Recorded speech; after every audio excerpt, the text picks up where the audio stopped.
Here's something I keep circling back to. Most of us are walking around with a version of our own story that we decided on years ago, sometimes even decades ago, and we have never gone back to check if it's still true for us. We just keep living inside it.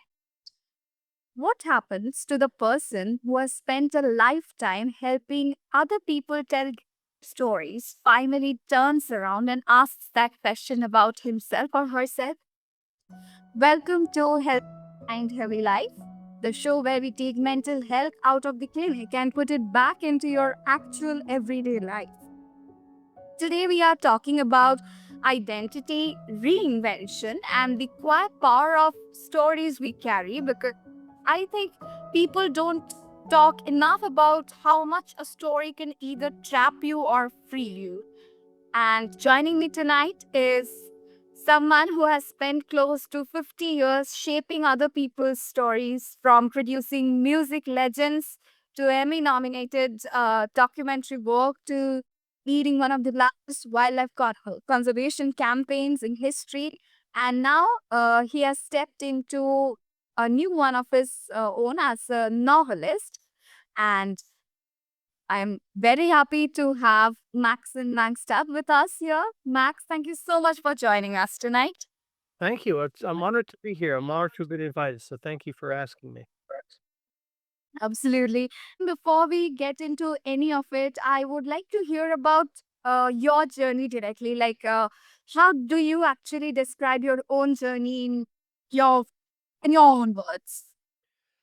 Well, I don't know. I don't talk about myself. I try not to think about myself too often. So, my grandmother taught me if you're particularly for mental health issues, if you're struggling and you're having a difficult time with your identity and what you are and where you fit in the world, the best thing you can do is to get yourself involved in something more important than you. You'll learn more about yourself that way than anything else. That sort of self-referential thinking can just be very damaging. I think because we're our own or worst enemies. But I think I guess philosophically, everybody has a story. Everybody has a story, and I think it's very important that we remember that. So there are people you may disagree with in life. There are people who may hurt you badly. We all experience that. We've all experienced those stories.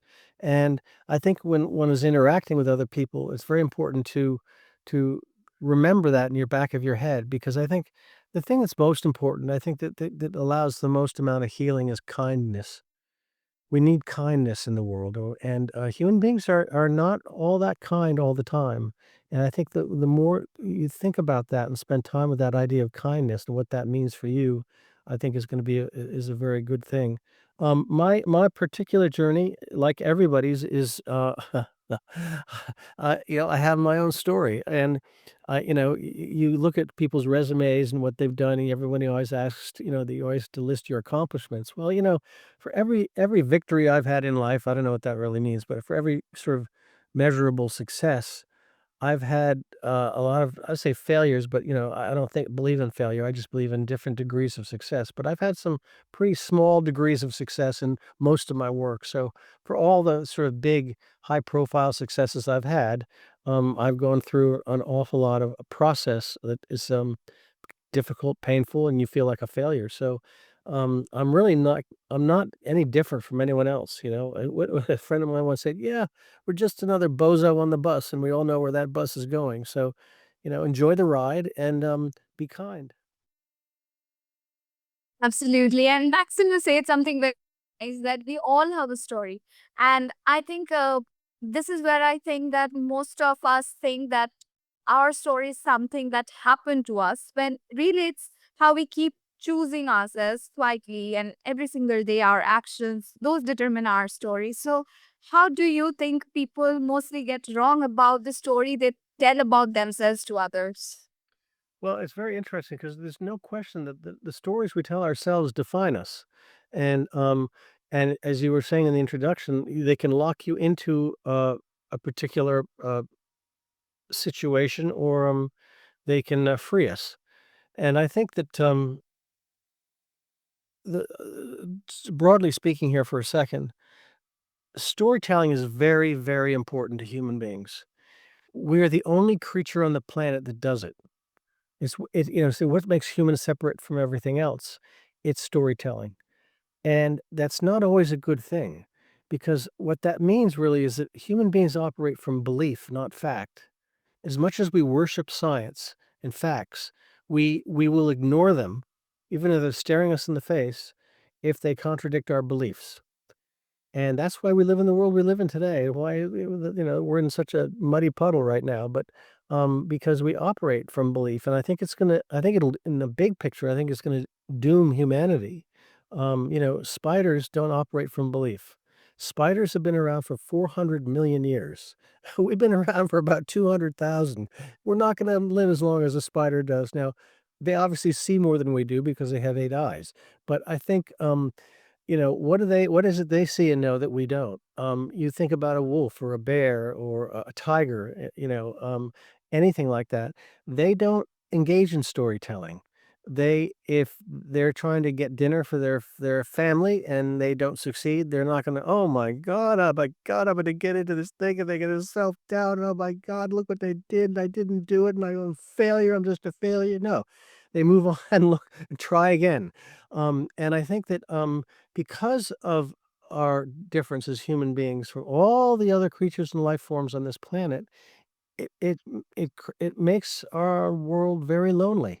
Human beings are a very lonely species because we don't really fit. We don't really fit in. And what I mean by that is that, well, we'll put it this way: if all the mosquitoes and spiders in the world went extinct tomorrow, the entire ecosystem of this planet would collapse. If all human beings went extinct tomorrow, nobody would notice. No, it would have no impact. So we think we're the top of the chain, we're the big poobah, we're in charge, we're the smartest, best, whatever creature on the planet. We're not. And until we have some humility and recognize that, um, we're another bozo on the bus. But the thing is, we operate differently from every other creature. We operate with this storytelling, I call it a disease almost. Um, and so the stories you tell yourself are very important. And so storytelling is very, very important because it defines our reality. And it can be for good or for worse, depending upon where you go with that. And I think you're right in your introduction. Most people have stories they have about themselves in their head, and it's what they carry with them for life. And it's almost always a limiting factor.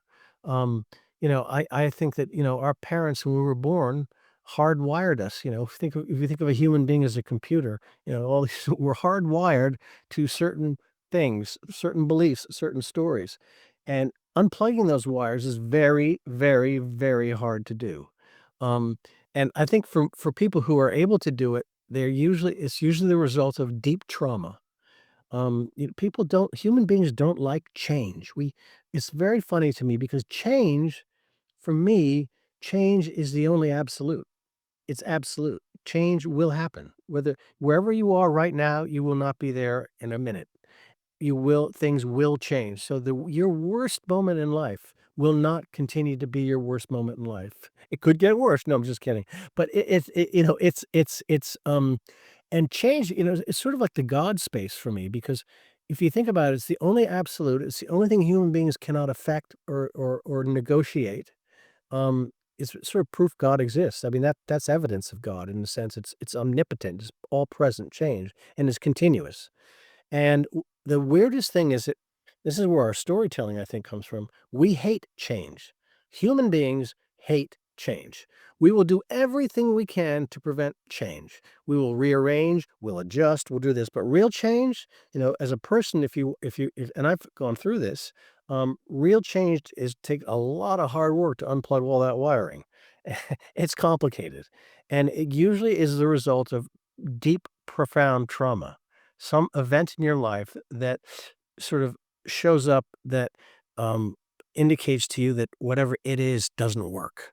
Whatever your approach is doesn't work. That whatever you believed isn't necessarily so. It's just a belief. It isn't a fact.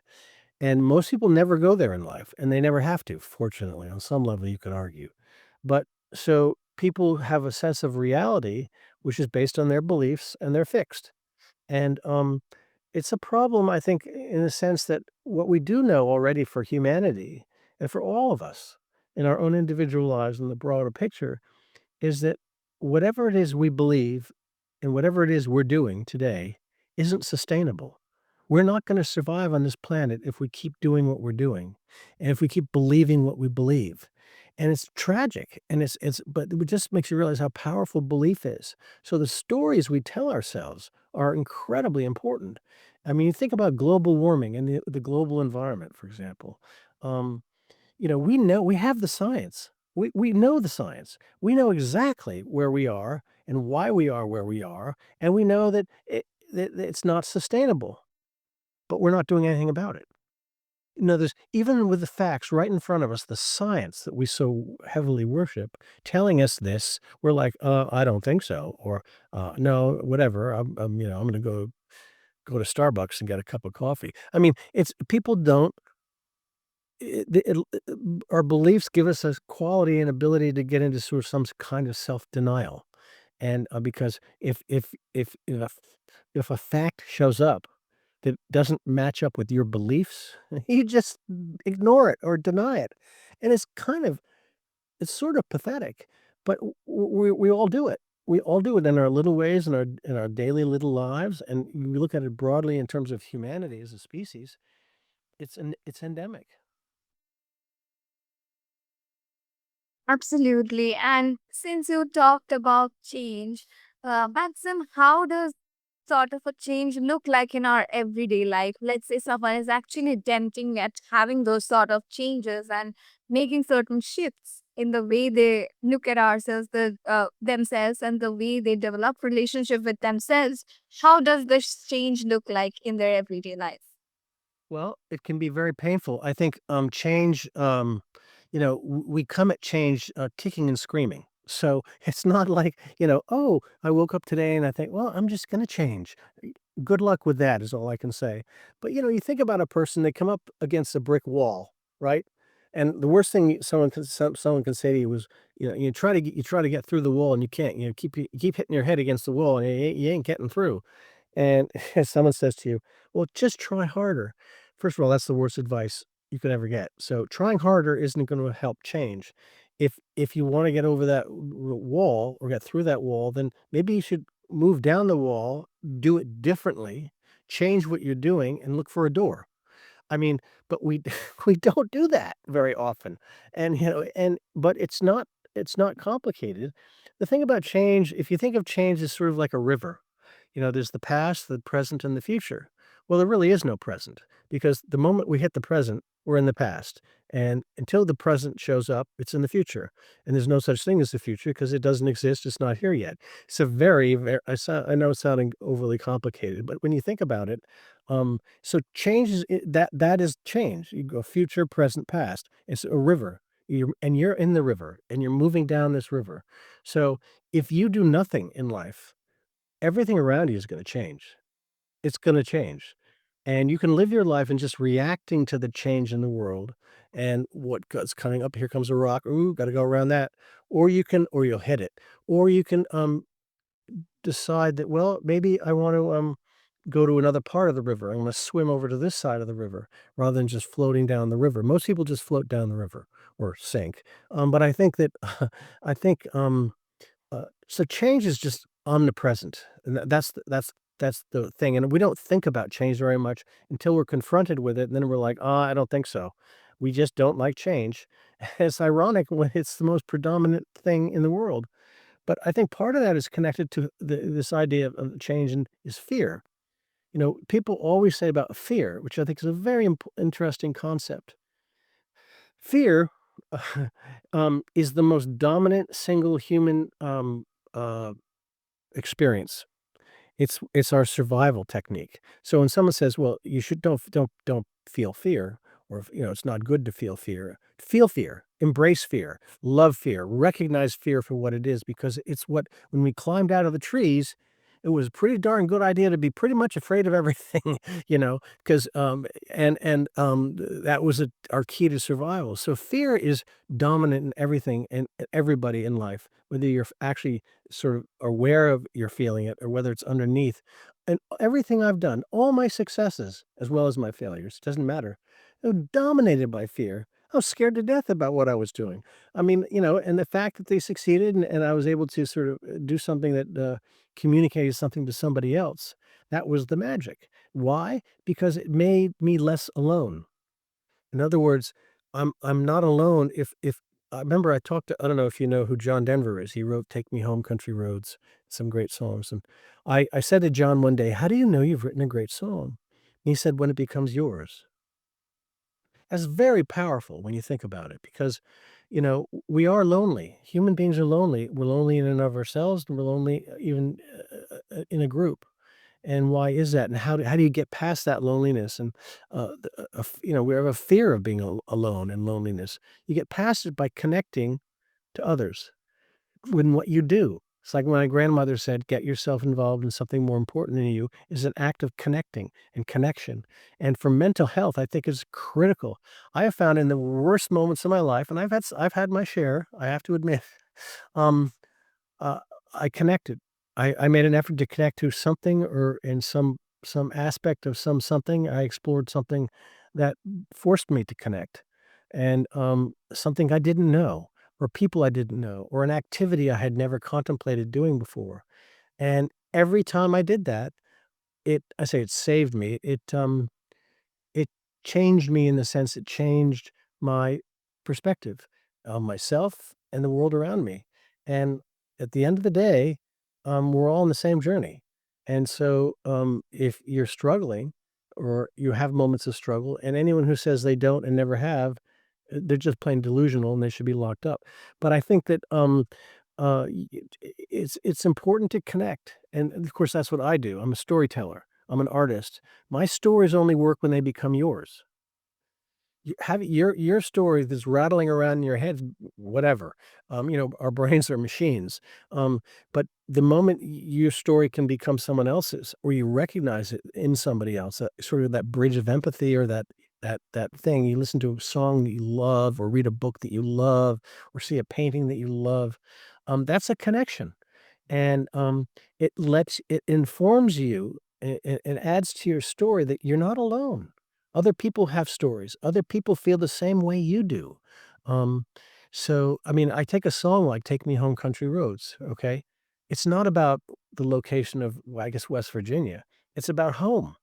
Well, we all know that feeling of going home and wanting to be home and having a sense of home and a sense of place in the world. That's why it's beloved all over the world, whether it's in China or India or Africa or the United States. It hits a very primal it makes a very primal connection that we all know and we all share in our experience. Absolutely. And that's such a good refrain. Let not the fear write our story. We should get better at recognizing it and just keep going and not to let it define our whole story. I think that's the whole point. It is the whole point. And the other point is that uh, your story is not yours alone. S Everybody has a story, and most of our basic stories that we have about ourselves, we all have. We all have the same story, I mean, in a sense, and in a weird way, that can be very comforting, that's where the idea of kindness I always say people say to me often, "Gee, Max, um, what do you think is the one thing that has made you so successful?" I don't really know what that means, but I'll give it a shot here. It's my curiosity. I'm curious. I'm interested in learning new things. I'm interested in finding out about you. I'm interested in getting on your podcast, and I have no idea why. I mean, it's that kind of thing, that kind of curiosity helps to in a sense, reminds me that I'm alive, and, I can learn something, and I can gain something, and I don't have to be right. Being right is the biggest booby prize in the history of the world, it'll get you in trouble. "Okay, you're right, so what?" I mean, it's, like, meaningless, being right and we fight so hard to be right? And it's like, "Okay, you're right. So?" I mean, I think what we but c it and it's not nutritive, it's not what we want, it's not what we need, so stop trying to fight to be right or to have your opinion or your belief matter more than everybody else's, because that's really what you're saying. And, you talk about change, adjust your thinking to understand that what you believe and what your story is shared by everybody else. And to the degree to which you share your story with somebody else, um, then is the degree to which you connect. And the more you connect, the less fear you will have. Absolutely.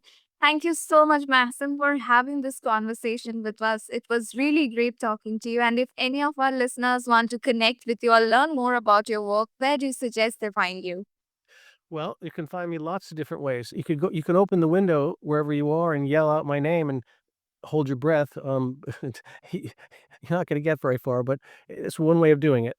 But other than that, I think you can reach out. I have a new book that out called Sasq'et, which takes a woman on an extraordinary journey, and, she loses her identity, literally, and then has to sort of reinvent herself, and she uses nature as the tool to help her rediscover who she really is, not the wiring that she was born with. So that's cool, and the site for that is Sasq'et thebook.com, and you can go there and find all kinds of fun, cool stuff, and you can sign up for thing and reach out to me that way if you want.